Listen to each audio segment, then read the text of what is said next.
नमस्कार दोस्तों, स्वागत है आपका बेसिक्स ऑफ स्टॉक मार्केट की 8th वीडियो में। आज की वीडियो में हम देखने वाले हैं रिस्क और रिवॉर्ड के बारे में।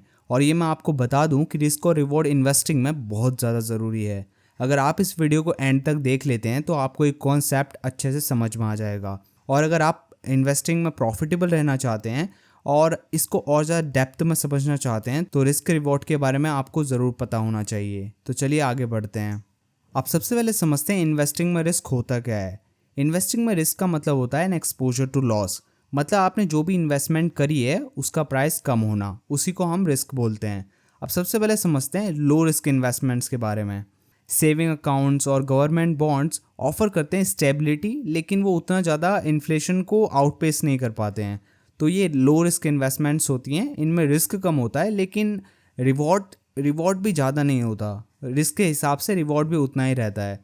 अब दूसरी तरफ है हाई रिस्क एसेट्स, जैसे कि स्टॉक्स हो गए, कमोडिटीज़ हो गई, जो कि प्रोड्यूस करते हैं सिग्निफिकेंट रिटर्न्स, बट इनमें रिस्क ज़्यादा होता है। अब आपने यहाँ पे पढ़ा होगा वॉलेटिलिटी। अब रिस्क एक तरीके से प्रोपोर्शनेट होता है वॉलेटिलिटी के। मतलब जो भी एसेट जितना ज़्यादा वॉलेटाइल होगा उसमें रिस्क उतना ही ज़्यादा होगा। अब समझते हैं रिस्क रिवॉर्ड ट्रेड ऑफ के बारे में। रिस्क रिवॉर्ड ट्रेड ऑफ ये कहता है अगर कोई भी इन्वेस्टमेंट है जो कि हाई रिटर्न्स दे रही है तो वो टिपिकली कैरी करती है हाई रिस्क। मतलब अगर उसमें हाई रिटर्न्स हैं तो रिस्क भी हाई होगा।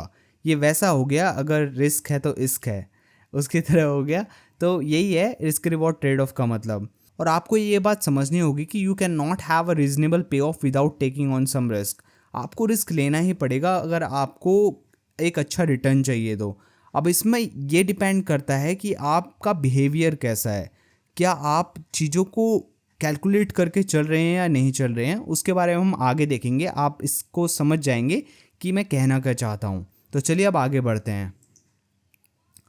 अब जैसे कि आप यहाँ पे देख सकते हैं, सबसे नीचे जो कि कैश है उसमें रिवॉर्ड पोटेंशियल सबसे कम है और रिस्क भी सबसे कम है। अब जैसे जैसे हम ऊपर बढ़ते जाएंगे वैसे वैसे रिस्क भी बढ़ेगा और रिटर्न भी बढ़ेगा। इक्विटी फंड्स में जैसे कि स्टॉक्स हो गए, इन चीज़ों में रिस्क ज़्यादा होता है जैसे कि आप देख सकते हैं, लेकिन रिवॉर्ड भी ज़्यादा होता है। वैसे यहाँ पर शॉर्ट टर्म बॉन्ड्स हो गया, इनमें रिस्क कम है लेकिन रिवॉर्ड भी कम है। वैसे ही जैसे जैसे हम ऊपर जाएंगे रिस्क भी बढ़ेगा और रिवॉर्ड भी बढ़ेगा। इसी को रिस्क रिवॉर्ड पैराडाइग्म कहते हैं। तो चलिए अब आगे बढ़ते हैं। अब समझते हैं बिहेवियरल फाइनेंस के बारे में। अब यहाँ पे आप सोच रहे होंगे कि दिवेश, हमें बिहेवियरल फाइनेंस की यहाँ पर ज़रूरत क्या है।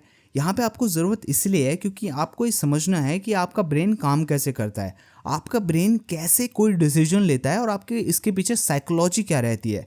क्योंकि हमारा ब्रेन नेचुरली रिस्क एवर्जन होता है, मतलब वो रिस्क को अवॉइड करता है। क्योंकि पहले से ही ऐसा होता आया है कि सर्वाइवल ऑफ द फिटेस्ट। यानी कि मतलब अगर आपको कोई डेंजर दिखता है, मान लीजिए आपके आगे से कोई कार आ रही है, तो आप उसको अवॉइड करोगे। ये भी एक रिस्क एवर्जन में आता है। अब हम लॉस एवर्जन का कॉन्सेप्ट समझते हैं। अब इसमें क्या होता है, ये क्या बोलता है, अगर मान लीजिए आपको 2000 रुपये का कहीं पे नोट मिला और आपको खुशी होगी, उस समय आपको अच्छा लगेगा कि आपको 2000 का नोट मिला है। लेकिन उसी के दूसरी तरफ अगर आपका 2000 का नोट खो जाता है तो आपको बहुत ज़्यादा दुख होगा। तो ये कॉन्सेप्ट वही बोलता है कि आपको जब लॉस होता है तो आपको बहुत ज़्यादा दुख होता है कंपैरिजन टू जब आपको कोई गेन होता है उतने ही अमाउंट का। अब इसकी साइकोलॉजिकल इंसाइट ये है कि ये ट्रेड हमारे अंदर एवोल्यूशनरी है और हमारे एंसेस्टर्स को लॉस को अवॉइड करना होता था सर्वाइव करने के लिए। अगर उन्हें कहीं पर शेर दिखता था तो उन्हें उसे अवॉइड करना होता था क्योंकि उन्हें सर्वाइव करना था, सर्वाइवल ऑफ द फिटेस्ट। और वही ट्रेड हमारे अंदर एवोल्यूशनरी आ गया। अगर हम इसका एग्जाम्पल देखें तो अगर आपको $20 मिलते हैं तो आपको अच्छा फील होता है, लेकिन ऑन द अदर हैंड अगर आप $20 खो देते हो तो आपका पूरा दिन खराब हो जाता है। यही एसिमेट्री शेप करती है आपके इन्वेस्टमेंट डिसीजंस को। चलिए देखते हैं कैसे। लॉस एवर्जन के बारे में जैसे हमने देखा, आपको $20 मिले तो आपने कहा ये कूल आई गेस। लेकिन अगर आपने वहीं पे $20 खो दिए तो आप कहोगे ओ कितनी गंदी दुनिया है ये, कितना क्रूल वर्ल्ड है ये, ओ माय गॉड मेरे $20 खो गए। आपका पूरा दिन खराब हो जाएगा। तो यही है loss aversion. I hope you understood it. अब आगे बढ़ते हैं। अब समझते हैं कि कितने प्रकार की इन्वेस्टमेंट रिस्क होते हैं। मेनली ऊपर ऊपर से देखा जाए तो दो प्रकार के इन्वेस्टमेंट रिस्क होते हैं। एक होता है सिस्टमैटिक मार्केट रिस्क और दूसरा होता है अनसिस्टमैटिक आइडियोसिंक्रेटिक रिस्क। अब इसमें सिंपली समझाऊं तो आपको तो पहला वाला सिस्टमैटिक रिस्क एक ब्रॉडर व्यू है और ये वाला एक स्पेसिफिक व्यू है। समझाता हूँ कैसे। सिस्टमैटिक रिस्क एक तरीके से इकोनॉमी को देखता है, पूरे मार्केट को देखता है। वहीं अनसिस्टमैटिक रिस्क एक कंपनी के अंदर देखता है, एक यूनिट लेवल पर देखता है। वहीं ये पूरे एक ब्रॉडर व्यू से देखता है। तो इसे समझते हैं चलिए। अब अगर सिस्टमैटिक रिस्क को देखा जाए तो risk inherent to the entire market और मार्केट सेगमेंट। अब रिस्क जो कि पूरे एक मार्केट में अप्लाई होता है या फिर एक मार्केट सेगमेंट में या फिर एंटायर मार्केट हो गया, अगर उसको अफेक्ट करता है तो वो सिस्टमैटिक रिस्क रहता है। इसके की पॉइंट्स देखे जाएं तो ये रिस्क ऐसा होता है जिसको तुम एलिमिनेट कर नहीं सकते डाइवर्सिफिकेशन से, क्योंकि ये रिस्क क्या रहता है पूरी मार्केट में ही रहता है। जैसे कि इकोनॉमिक रिसेशन हो गया, अगर मंदी आ गई तो सारी की सारी कंपनीज डाउन जाएगी। अगर आप डाइवर्सिफाई भी कर दोगे तो क्या ही फायदा रहेगा। जियोपॉलिटिकल इवेंट्स हो गए, जैसे कि अभी रिसेंटली इंडिया पाकिस्तान की जियोपॉलिटिकल टेंशंस बहुत ज़्यादा हैं। पाकिस्तान की जैसे उस समय स्टॉक मार्केट क्रैश हो गई थी बहुत ज़्यादा।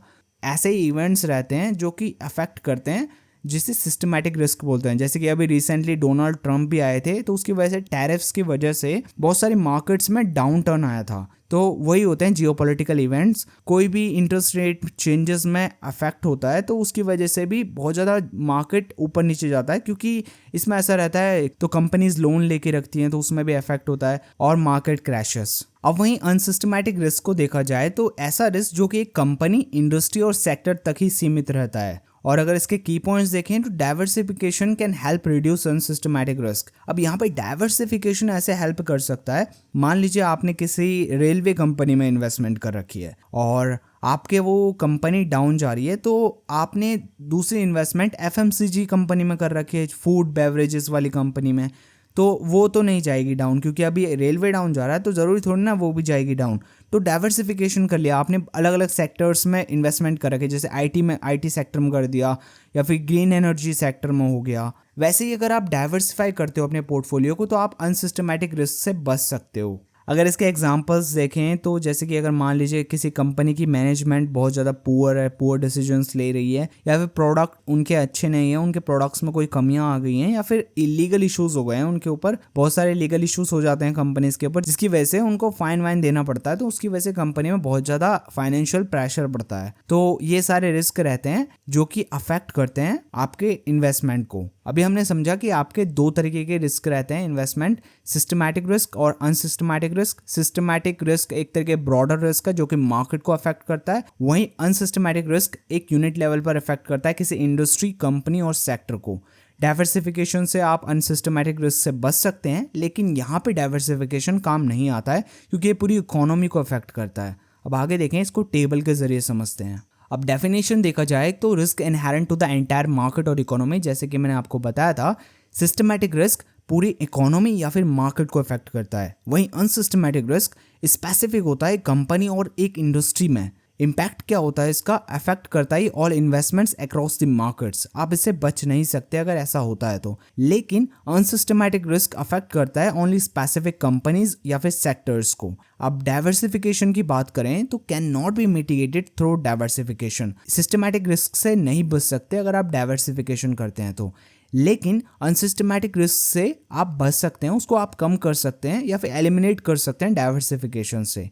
कॉज क्या होता है, कारण क्या होता है इसका, एक्सटर्नल फैक्टर्स लाइक इन्फ्लेशन। आप इन्फ्लेशन को तो रोक नहीं सकते, that's not in your hands. So interest rate changes, जैसे कि मैंने आपको बताया था, अगर इंटरेस्ट रेट चेंज हो जाते हैं तो वो भी इफेक्ट करता है मार्केट को। और जियोपॉलिटिकल इवेंट्स, जैसे कि मैंने आपको बताया था, यूएसए का एग्जांपल दिया था और इंडिया पाक एग्जांपल दिया था। अनसिस्टमैटिक रिस्क में internal factors like management decisions, product recalls, labour strikes भी होते हैं, आपको पता ही होगा। एग्जाम्पल्स देखे जाएं तो market crashes, recessions, changes in monetary policy, ये सारे एग्जाम्पल्स हैं। और अनसिस्टमैटिक रिस्क के एग्जाम्पल्स हैं poor management performance, regulatory penalties and competitive pressure. Competitive pressure का मतलब होता है, मान लीजिए कि किसी कंपनी का कोई कॉम्पिटिटर आ गया है और उनसे अच्छा प्रोडक्ट बना रहा है, तो उसमें भी उनको बहुत ज़्यादा रिस्क रहता है। अब होप आपको ये समझ में आ गया होगा, तो चलिए आप आगे बढ़ते हैं। अब समझते हैं डाइवर्सिफिकेशन को। अगर आपको रिस्क से बचना है तो आपका फर्स्ट लाइन ऑफ डिफेंस रहता है डाइवर्सिफिकेशन। आप समझते हैं डाइवर्सिफिकेशन होता क्या है, जब आप अपनी इन्वेस्टमेंट्स को अक्रॉस डिफरेंट एसेट क्लासेस में बांट देते हैं या फिर सेक्टर्स या फिर रीजन्स में बांट देते हैं तो उससे क्या होता है, आपको एक सिंगल चीज़ से रिस्क कम हो जाता है। इट्स लाइक अगर आप एक ही बास्केट में अपने सारे एग्स डाल दोगे तो अगर आपकी वो बास्केट गिरेगी तो आपके सारे अंडे फूट जाएंगे। उसी तरीके से अगर आप किसी एक ही सेक्टर में सारा पैसा लगा देते हो, मान लीजिए आपने आईटी सेक्टर्स के स्टॉक्स में सारा पैसा लगा दिया, तो अगर कल के दिन अगर आईटी सेक्टर में डाउन टर्न आता है तो आपकी पूरी इन्वेस्टमेंट डाउन चले जाएगी और आपका रिस्क बहुत ही ज़्यादा हो जाएगा। लेकिन अगर आप उससे on the other hand diversify करते हो अपने पोर्टफोलियो को, थोड़ा इक्विटी में लगाते हो, थोड़ा गोल्ड में और थोड़ा रियल एस्टेट में रखते हो, तो आपका डाइवर्सिफाइड पोर्टफोलियो आप रिस्क से बच जाएंगे या फिर रिस्क को थोड़ा सा कम कर देंगे। जैसे कि आपने कुछ स्टॉक्स एफएमसीजी के खरीद लिए, कुछ स्टॉक्स आईटी सेक्टर के खरीद लिए,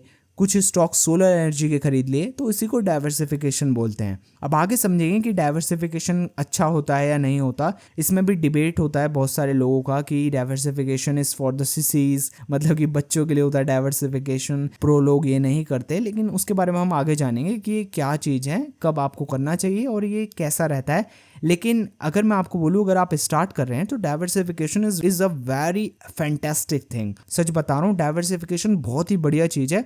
अगर आप रिस्क ज़्यादा नहीं ले पाते तो डाइवर्सिफिकेशन इज़ वेरी गुड। और इंडेक्स फंड्स भी यही करते हैं, वो डाइवर्सिफाई ही करते हैं पोर्टफोलियो को। जैसे कि आपने निफ्टी 50 इंडेक्स फंड्स देखे होंगे तो उनमें डाइवर्सिफिकेशन ही रहता है, बहुत सारे स्टॉक्स में वो इन्वेस्टमेंट करते हैं, तो वो डाइवर्सिफिकेशन का ही हिस्सा रहता है। अब आप आगे समझोगे कि मैं क्या कहना चाहता हूँ, तो चलिए अब आगे बढ़ते हैं। अब आप सोच रहे होंगे कि दिवेश ये मैटर क्यों करता है, वाई डज डाइवर्सिफिकेशन मैटर, मतलब क्यों करें हम, मतलब हमें तो कोई ज़रूरत ही नहीं है। आपको इसलिए करना चाहिए क्योंकि अगर आपकी कोई इन्वेस्टमेंट अंडर परफॉर्म करती है, मान लीजिए आपने एक साल पहले कोई स्टॉक खरीदा था, वो आपका बढ़ ही नहीं रहा और आपने सोचा था बढ़ेगा बढ़ेगा, आपका उसमें लॉस हुए जा रहा है, तो आपने उसी के साथ दूसरे स्टॉक्स भी खरीदे थे तो वो दूसरे स्टॉक्स बढ़ गए, उसका रिस्क होगा ना, जो पहले स्टॉक का रिस्क था, जो पहले स्टॉक का लॉस होगा वो कवर कर लेंगे दूसरे स्टॉक, तो वही आपके ओवरऑल पोर्टफोलियो की परफॉर्मेंस अच्छी रहेगी। जैसे कि यहाँ पे आप देख सकते हैं कि स्टॉक 5 में आपने 20% लगा रखा है, स्टॉक 1 में आपने 20% लगा रखा है, स्टॉक 2 में 20% लगा है, स्टॉक 3 में 20% एंड स्टॉक 4 में 20%। इसी को डाइवर्सिफिकेशन बोलते हैं इन जनरल। जब आप डाइवर्सिफाई कर देते हो, अपने पैसों को कुछ कुछ हिस्सों में बांट के अलग अलग सेक्टर के स्टॉक्स में लगा देते हो, तो उसी को डाइवर्सिफिकेशन बोलते हैं। तो चलो अब आगे बढ़ते हैं। I hope you understood it. अब हम समझते हैं डाइवर्सिफिकेशन स्ट्रैटेजीज के बारे में। तो पहला है asset class diversification. Asset class diversification का मतलब होता है आप एसेट्स के हिसाब से आप डाइवर्सिफाई करते हो अपने पोर्टफोलियो को। जैसे कि मान लीजिए आपने थोड़ा पैसा स्टॉक्स में लगा दिया, थोड़ा बॉन्ड्स में लगा दिया, थोड़ा रियल एस्टेट में और थोड़ा कमोडिटीज़ में। कमोडिटीज़ मतलब गोल्ड हो गया, सिल्वर हो गया, जो भी प्रीशियस मेटल्स हो गए, उनमें आपने पैसा लगा लिया। तो यही होता है asset class diversification. So example देखें इसका, तो स्टॉक्स हो गया जो कि हाई ग्रोथ देते हैं लेकिन वॉलेटाइल भी बहुत होते हैं। बॉन्ड्स हो गए जो कि ज़्यादा वॉलेटाइल नहीं होते लेकिन ठीक ठाक रिटर्न दे देते हैं। रियल एस्टेट हो गया, कमोडिटीज़ जैसे कि गोल्ड हो गया, ये सारे एग्जांपल्स हैं एसेट क्लास डाइवर्सिफिकेशन के। अब आगे बढ़ते हैं। अब दूसरा है सेक्टर डाइवर्सिफिकेशन। जैसे कि आपको नाम से पता लग गया होगा कि सेक्टर डाइवर्सिफिकेशन का मतलब होता है आप डिफरेंट सेक्टर्स में पैसा लगा देते हो। जैसे कि आईटी सेक्टर हो गया, हेल्थ केयर सेक्टर हो गया, फाइनेंस सेक्टर हो गया, सोलर सेक्टर हो गया, जैसे कि अभी आजकल सोलर एनर्जी, बैटरी, इन सारी चीज़ों की बहुत ज़्यादा डिमांड आ रही है धीरे धीरे। जैसे जैसे हम इलेक्ट्रिक चीज़ों की तरफ बढ़ रहे हैं, ऐसे ही आप डिफरेंट सेक्टर्स में पैसा लगा सकते हैं। अगर आपका हेल्थ केयर में लॉस हो रहा है तो फाइनेंस में ऊपर जाएगा, कंज्यूमर गुड्स में लॉस हो रहा है तो टेक्नोलॉजी में ऊपर जाएगा, तो ऐसे आपका रिस्क कुशन आउट हो जाता है। तो इसी को बोलते हैं सेक्टर डाइवर्सिफिकेशन। अब आगे देखते हैं। तीसरा है ज्योग्राफिकल डाइवर्सिफिकेशन। तो इसमें क्या रहता है, चलो मैं आपको बताता हूँ। तो आपने ग्रो ऐप में गए होंगे या फिर कभी भी इन्वेस्टमेंट कर रहे होंगे किसी भी एक स्टॉक में, तो आपने देखा होगा वहाँ पे FII का सेक्शन रहता है, फॉरेन इंस्टीट्यूशनल इन्वेस्टर्स रहते हैं, वो मतलब फॉरेन पीपल रहते हैं जो कि इंडिया में इन्वेस्ट कर रहे होते हैं। जैसे कि मान लीजिए कोई यूएस का बंदा है, कोई यूएस का इन्वेस्टर है, वो इंडिया में इन्वेस्ट कर रहा है, तो उसको जियोग्राफिकल डाइवर्सिफिकेशन ही बोलेंगे। उसने एक तो अपनी इन्वेस्टमेंट यूएस में कर रखी है और वो इंडिया में भी कर रहा है, तो वो जियोग्राफिकली डाइवर्सिफाई कर रहा है अपने पोर्टफोलियो को। क्योंकि अगर यूएस मार्केट में डाउन टर्न आता है तो ज़रूरी नहीं है इंडिया में भी आएगा, क्योंकि इंडिया एक डेवलपिंग इकोनॉमी है और यूएसए ऑलरेडी एक डेवलप्ड नेशन है, तो वो स्लो ग्रो करेगा। On the other hand India is a growing economy, developing economy, तो उसमें उसका प्रॉफिट ज़्यादा भी रहेगा और उसका पोर्टफोलियो डाइवर्सिफाई भी हो जाएगा। तो इसी को बोलते हैं जियोग्राफिकल डाइवर्सिफिकेशन। तो चलिए अब आगे बढ़ते हैं। I hope you understood it. अब चौथा है टाइम बेस्ड डाइवर्सिफिकेशन, इसे डॉलर कॉस्ट एवरेजिंग भी बोलते हैं। तो ऐसा समझ लीजिए कि आप हर मंथ 5,000 रुपये लगा रहे हैं regardless of the market conditions, और या फिर ऐसा कह सकते हैं कि जब मार्केट नीचे जा रहा है तो जब आप ज़्यादा पैसे लगा रहे हैं, जब मार्केट ऊपर जा रहा है तो आप कम पैसे लगा रहे हैं। इससे क्या होता है, आपका पूरा इन्वेस्टमेंट एवरेज आउट हो जाता है। तो इसी को बोलते हैं टाइम बेस्ड डाइवर्सिफिकेशन। तो पांचवा है size based diversification. Size based diversification में क्या होता है, आप मार्केट कैप के हिसाब से इन्वेस्टमेंट करते हैं। जैसे कि मैंने आपको अपनी पिछली वीडियोस में बताया था कि 3 प्रकार के कैप्स होते हैं, एक स्मॉल कैप होता है, मिड कैप होता है और लार्ज कैप होता है। लार्ज कैप में क्या होता है कि जो भी कंपनीज होती हैं ना लार्ज कैप की, उनमें स्टेबल रहते हैं और कंसिस्टेंट रिटर्न्स होते हैं क्योंकि वो ऑलरेडी स्टैब्लिश्ड कंपनीज हैं। और मिड कैप और स्मॉल कैप में हायर ग्रोथ पोटेंशियल रहता है क्योंकि वो अभी मिड कैप है, मतलब अभी उनमें ग्रोथ पोटेंशियल बहुत ज़्यादा है। तो उसमें पोटेंशियल तो रहता है ग्रोथ का, लेकिन रिस्क भी ज़्यादा रहता है क्योंकि अभी वो स्टेबल कंपनीज नहीं है। लार्ज कैप में स्टेबल कंपनीज होती हैं क्योंकि वो ऑलरेडी ग्रो हो चुकी हैं, उनका ऑलरेडी मार्केट स्प्रेड हो चुका है, मतलब वो ऑलरेडी उन्होंने अपनी पकड़ बना ली है मार्केट में। तो अगर आप अपनी इन्वेस्टमेंट्स को कंबाइन करते हैं लार्ज कैप, स्मॉल कैप और मिड कैप में, तो आपका पूरा पोर्टफोलियो डाइवर्सिफाई हो जाता है एक तरीके से। तो ये भी एक डाइवर्सिफिकेशन स्ट्रैटेजी है। और अगर आपको ये पता नहीं है कि लार्ज कैप, स्मॉल कैप और मिड कैप कंपनीज क्या होती हैं, तो आप मेरी पिछली वीडियोस देख सकते हैं। ये वाली वीडियो उसी प्लेलिस्ट का हिस्सा है बेसिक्स ऑफ स्टॉक मार्केट की, जिसमें मैं ऑलरेडी 7 वीडियोस बना चुका हूं। अगर आप मेरे चैनल में पहली बार आ रहे हैं तो आप उस प्लेलिस्ट को एक्सेस कर सकते हैं। अब हम समझते हैं एक्सपर्ट्स का पर्सपेक्टिव डाइवर्सिफिकेशन के ऊपर। जैसे कि मैंने आपको पहले बताया था डाइवर्सिफिकेशन समझाते वक्त कि कुछ लोग कहते हैं कि डाइवर्सिफिकेशन सही होता है, वहीं कुछ लोग कहते हैं डाइवर्सिफिकेशन सही नहीं होता है। तो उसी के बारे में अभी हम समझते हैं। तो हैरी मार्क्विस एंड रे डैलियो बोलते हैं कि डाइवर्सिफिकेशन आपके रिस्क को मिनिमाइज कर देता है जब आप अनकोरिलेटेड एसेट्स में इन्वेस्ट करते हैं, मतलब जो एसेट्स एक दूसरे से रिलेटेड नहीं है, तो वो आपके रिस्क को कम कर देता है। लेकिन वहीं वॉरेन बफेट, चार्ली मंगर और मार्क क्यूबिन बोलते हैं कि एक्सेसिव डाइवर्सिफिकेशन, अगर आप ज़्यादा डाइवर्सिफिकेशन करोगे तो आपके रिटर्न्स डाइल्यूट हो जाएंगे, मतलब आपके रिटर्न्स बहुत ज़्यादा कम रह जाएंगे। क्योंकि वो कहते हैं कि जिन इन्वेस्टर्स को डीप नॉलेज रहता है वो बेटर रिजल्ट्स अचीव कर सकते हैं अगर वो कुछ ही स्टॉक्स में कंसंट्रेट करें और वेल रिसर्च इन्वेस्टमेंट्स करें। तो मेरा व्यू इसमें ये है कि अगर आपके पास एक्सपर्टीज़ है, आपके पास एक्सपीरियंस है बहुत सालों का, तो आपके लिए डाइवर्सिफिकेशन वैसे भी आप खुद ही समझ जाएंगे कि आपको कहाँ पे इन्वेस्ट करना है और कितना इन्वेस्ट करना है।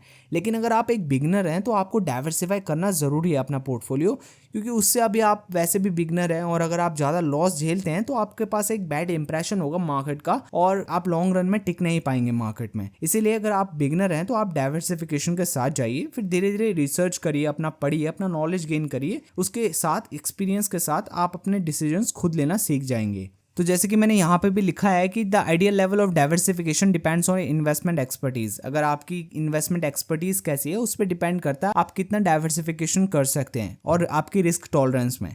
ये बहुत ज़्यादा इंपॉर्टेंट है, लोग इसको अंडरएस्टिमेट करते हैं। Risk tolerance is very very important कि आप कितना रिस्क टॉलरेट कर सकते हैं। अब कुछ लोग क्या होता है, अगर मार्केट 5% नीचे गिर जाता है उनकी रात की नींद उड़ जाती है भाई, वो सो नहीं पाते, तो उनका रिस्क टॉलरेंस बहुत ज़्यादा कम रहता है। और एक तरीके ऐसा भी रहता है कि आपके पास कितने पैसे हैं तो वो भी आपकी रिस्क टॉलरेंस को बढ़ा देता है। तो अगर आपकी रिस्क टॉलरेंस बहुत ज़्यादा कम है तो आप डाइवर्सिफिकेशन के साथ ही जाइए, कोई ज़रूरी नहीं है आप किसी कॉम्पिटिशन में नहीं है, तो आप डाइवर्सिफिकेशन करिए। और इसी के लिए इंडेक्स फंड्स भी बनाए गए हैं। और एक और रीज़न है कि अगर आपके पास टाइम नहीं है कि आप इतना रिसर्च कर सकें तो उसके लिए भी इंडेक्स फंड्स हैं, इंडेक्स फंड्स में इन्वेस्ट करिए। कोई ज़रूरी नहीं है कि आप रेगुलरली इन्वेस्ट करें, रोज़ मार्केट को देखें, ये ज़रूरी नहीं है।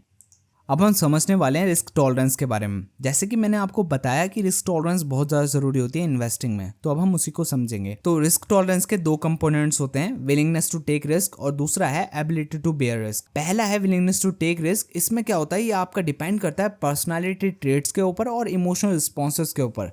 जैसे कि मैं आपको एक एग्जांपल से समझाता हूँ। अगर मान लीजिए एक इन्वेस्टर है जो कि 5% मार्केट गिरने में पैनिक करता है और रात भर उसको नींद नहीं आती, तो उसके लिए डाइवर्सिफिकेशन ही बहुत ज़्यादा ज़रूरी है, इंडेक्स फंड ज़रूरी है। जरूरी नहीं है कि वो किसी वॉलेटाइल इन्वेस्टमेंट्स में आए। और अगर वहीं दूसरी तरफ देखें एबिलिटी टू बेयर रिस्क, तो ये डिटरमाइन करता है financial factors such as income, आपकी इनकम कितनी है, आपकी नेटवर्थ कितनी है और आप कितने टाइम के लिए इन्वेस्ट कर रहे हैं। Time horizon is very important, क्योंकि शॉर्ट टर्म में ज़्यादातर एसेट्स वॉलेटाइल ही रहते हैं, लेकिन लॉन्ग टर्म में आपको प्रॉफिट देते ही देते हैं। जैसे कि 10 ईयर्स का टाइम फ्रेम लें तो आपको प्रॉफिट मिलता है। एंड लिक्विडिटी नीड्स, वही बात आ गई ना कि टाइम होराइजन के साथ लिक्विडिटी नीड्स, आपको पैसों की कब ज़रूरत है, तो उसके हिसाब से भी आपका risk, ability to bear risk depend करता है। सो अगर हम एग्जांपल लें कि अगर एक यंग प्रोफेशनल है जो कि एक लॉन्ग टर्म होराइजन के लिए इन्वेस्ट कर रहा है, तो वो एक ज़्यादा वॉलीटिलिटी को बेयर कर सकता है। लेकिन वही एक रिटायरमेंट पर्सन है, वो अभी इन्वेस्ट कर रहा है तो वो इतना ज़्यादा वॉलीटिलिटी को ले ही नहीं पाएगा, क्योंकि उसको तो पैसों की अभी सख्त ज़रूरत है। तो उसको ऐसे वॉलेटाइल चीज़ों में इन्वेस्टमेंट नहीं करनी चाहिए। अगर वो रिटायरमेंट में है तो उसको सेफ चीज़ों में इन्वेस्टमेंट करना चाहिए, जहाँ पर उसको एक फिक्स रिटर्न मिलता रहे और रिस्क भी बहुत ज़्यादा कम रहे। अब हम समझते हैं शॉर्ट टर्म वॉलेटिलिटी और लॉन्ग टर्म ग्रोथ के बारे में। जैसे कि मैंने आपको बताया कि शॉर्ट टर्म में मार्केट्स वॉलेटाइल रहती हैं, जैसे कि कोई भी इवेंट्स हो गए, कोई भी न्यूज़ आ गई, तो उसकी वजह से मार्केट बहुत ज़्यादा वॉलेटाइल रहते हैं। लेकिन लॉन्ग टर्म में 10 ईयर के फ्रेम में, 15 ईयर्स के फ्रेम में मार्केट लॉन्ग टर्म में ग्रोथ करता ही करता है। अगर अच्छी कंपनी है, उसका सेल्स अच्छा है, तो वो ग्रो करेगा ही करेगा। तो अगर हम मार्केट साइकिल्स को देखें तो पहला है शॉर्ट टर्म वॉलेटिलिटी।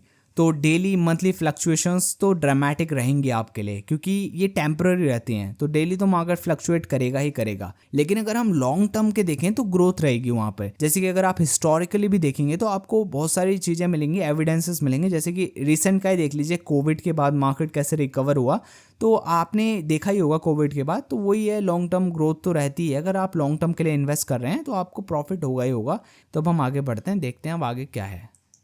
अगर हम इसका एग्जांपल लें तो आपने पढ़ा होगा 2008 का फाइनेंशियल क्राइसिस था, उसमें कितना ज़्यादा डाउन आया था मार्केट। लेकिन लॉन्ग टर्म इन्वेस्टर्स ने, जो कि लॉन्ग टर्म के लिए इन्वेस्टेड थे, उन्होंने सिग्निफिकेंट रिकवरी देखी और ग्रोथ भी हुई थी उसके बाद, जो इन्वेस्टर्स 10+ ईयर्स के लिए इन्वेस्टेड थे। अब इसमें एक चीज़ समझनी बहुत ज़्यादा ज़रूरी है कि ऐसा नहीं है कि आप किसी भी स्टॉक में 10 साल के लिए इन्वेस्ट कर दोगे तो और आपकी इन्वेस्टमेंट में ग्रोथ होगी। ये सही नहीं है। ये आप इसको मिसअंडरस्टूड मत करना कि आपने किसी भी स्टॉक में पैसा लगा दिया, भाई 10 साल के लिए बैठ जाता हूँ, पैसा है पैसा। ऐसा नहीं होता। आपकी होल्डिंग्स का फंडामेंटल बहुत ज़्यादा स्ट्रांग होना चाहिए। Focus on the fundamentals of your holding rather than day by day market swings. आपको पता है कि आपने जिस स्टॉक में इन्वेस्ट कर रहा है उसका प्रॉफिट और सेल्स बढ़ेगा ही बढ़ेगा 10 साल में, तो वो स्टॉक आपको ग्रोथ लाएगा ही लाएगा। तो वो चीज़ है, उसके फंडामेंटल्स में देखिए, उसकी बैलेंस शीट देखिए और फिर आराम से बैठ जाइए। आपको कोई ज़रूरत नहीं है day to day market fluctuations को देखने का, क्योंकि आपको पता है कि आपने जिस स्टॉक में, जिस चीज़ में इन्वेस्ट करा है, उसका फंडामेंटल स्ट्रॉन्ग है, वो ग्रो करेगा ही करेगा लॉन्ग टर्म में। तो उसमें आपको प्रॉफिट होना ही होना है। लेकिन ये याद रखना कि आप किसी भी चीज़ में ब्लाइंडली इन्वेस्ट करके ये नहीं एक्सपेक्ट कर सकते कि आपको ग्रोथ मिलेगा ही मिलेगा। अब हम समझते हैं कि कैसे आप अपने इन्वेस्टमेंट्स को एडजस्ट कर सकते हैं उसके एक्सपोजर के हिसाब से। पहला है पोर्टफोलियो रीबैलेंसिंग। इसका मतलब है आप रेगुलरली अपने एसेट्स को, अपने पोर्टफोलियो को मेंटेन कर सकते हो अपने रिस्क लेवल के हिसाब से। जैसे कि एग्जांपल से समझते हैं, मान लीजिए आपके पोर्टफोलियो में इक्विटीज़ ने बहुत ज़्यादा अच्छा परफॉर्म करा है, तो अब क्या हुआ, इक्विटीज़ आपके पोर्टफोलियो का एक बहुत बड़ा पार्ट बन चुका है। तो आप उसमें क्या कर सकते हैं, इक्विटीज़ को सेल कर सकते हैं और बॉन्ड्स को खरीद सकते हैं, जिससे कि आपका पोर्टफोलियो बैलेंस्ड रहेगा। दूसरा है कस्टमाइजिंग एक्सपोजर। अब इसमें क्या है, मान लीजिए अभी मार्केट में स्टॉक्स में बहुत ज़्यादा वॉलेटिलिटी है, तो आप किसी और एसेट क्लास में एडजस्ट कर सकते हो मार्केट कंडीशंस के हिसाब से और अपने पर्सनल रिस्क टॉलरेंस के हिसाब से। अगर हम इसको सेक्टर वाइज या फिर ज्योग्राफी वाइज देखें, तो अगर कोई एक कंट्री ज़्यादा ओवरली रिस्की हो गई, तो आप वहाँ से अपने इन्वेस्टमेंट को निकाल कर किसी और रीजन में लगा सकते हैं या फिर किसी और सेक्टर में लगा सकते हैं। अगर मैं इसमें अपनी फाइनल थॉट्स बताऊं तो रिस्क तो इनहेरेंट है। आपको एक्सेप्ट करना पड़ेगा कि सम लेवल ऑफ रिस्क तो होगा ही अगर आप ग्रोथ के लिए जा रहे हैं। तो अगर आप रियल लाइफ में भी अगर आप कोई काम करते हैं तो वहाँ पे भी रिस्क रहता ही है। तो अगर आप स्टॉक मार्केट में पैसे लगा रहे हैं तो उसमें रिस्क रहता ही है, आपको एक्सेप्ट करना होगा। तो और आपको ये समझना होगा कि आपको इसको मैनेज करना है, एलिमिनेट नहीं करना, क्योंकि रिस्क आप कभी भी एलिमिनेट नहीं कर सकते लेकिन मैनेज कर सकते हैं। बिजनेस में भी रिस्क रहता है, उसको भी लोग मैनेज करते हैं, आप एलिमिनेट नहीं कर सकते रिस्क को। तो उसके लिए आप यूज़ कर सकते हैं डाइवर्सिफिकेशन को, रीबैलेंसिंग, जैसे कि मैंने अभी आपको बताया। आप रीबैलेंसिंग कर सकते हैं। अगर कोई स्टॉक या फिर कोई स्टॉक इक्विटी आपका ज़्यादा हो गया है आपके पोर्टफोलियो का, तो उसमें से आप कुछ हिस्सा निकाल के गोल्ड खरीद सकते हैं, तो आप उससे आपका पोर्टफोलियो रीबैलेंस हो जाता है। और आप एक लॉन्ग टर्म पर्सपेक्टिव से इन्वेस्टमेंट कर सकते हैं, जिससे कि आपका रिस्क मैनेज हो जाएगा। और तीसरी चीज़ ये है कि आपको एक इन्फॉर्म्ड डिसीजन लेना चाहिए, मतलब आपको अपने आप को एजुकेट करना चाहिए। जैसे कि आप अभी इस वीडियो को देख रहे हैं, तो ये आपकी फाइनेंशियल लिटरेसी को इम्प्रूव करेगा। ऐसे ही आप कोई कोर्स ले सकते हैं, उससे आपकी लिटरेसी बढ़ेगी, आपको फाइनेंशियल नॉलेज मिलेगा, तो उससे आपके डिसीजंस लेने की कैपेबिलिटी भी अच्छी हो जाएगी। तो इसीलिए आपको ये करना चाहिए, आपको रिसर्च करनी चाहिए। किसी भी अगर आप स्टॉक में इन्वेस्ट कर रहे हैं तो आपको उसमें रिसर्च करना चाहिए, किसी के बोलने से इन्वेस्ट नहीं करना चाहिए, क्योंकि ये बहुत ज़्यादा रिस्की हो जाता है, क्योंकि पहली बात तो आपको पता नहीं है कि वो स्टॉक कैसा है, उसकी कंपनी कैसी है, और दूसरी बात आपने उसमें रिसर्च नहीं करी, तो आपका कॉन्फिडेंस बहुत ही लो रहेगा उस इन्वेस्टमेंट में। पहली बात, अगर वो डाउन जाता है तो आप वैसे सेल कर दोगे, इसलिए अपनी रिसर्च करिए फिर ही कोई डिसीजन लीजिए। और finally, investing isn't about avoiding risk, it's about managing it. Investing avoid करना नहीं है रिस्क को, इसका सिंपल मतलब आपको इसको मैनेज करना आना चाहिए, और तभी आप मार्केट में पैसे बना पाएंगे, तभी आप सक्सेसफुल हो पाएंगे। I hope you understood it, I hope you loved it. अगर आपको ये वीडियो अच्छा लगा तो आप इस वीडियो को लाइक कर सकते हैं और मेरी प्लेलिस्ट एक्सेस कर सकते हैं अगर आपको और ज़्यादा जानना है स्टॉक मार्केट के बारे में। इसमें इस वीडियो को मिला के 8 वीडियोस हो चुके हैं, जो कि मैंने बहुत ही मेहनत से बनाई हैं। अगर आपको ये वीडियोस अच्छे लग रहे हैं तो आप इनको अपने फैमिली मेम्बर्स के साथ शेयर कर सकते हैं, उनको भी बहुत ज़्यादा हेल्प होगी। और अगर आप इस चैनल में नए आए हैं तो इस चैनल को सब्सक्राइब करके बेल आइकन को दबाना मत भूलना। मिलता हूँ आपको मैं नेक्स्ट वीडियो में। सी यू।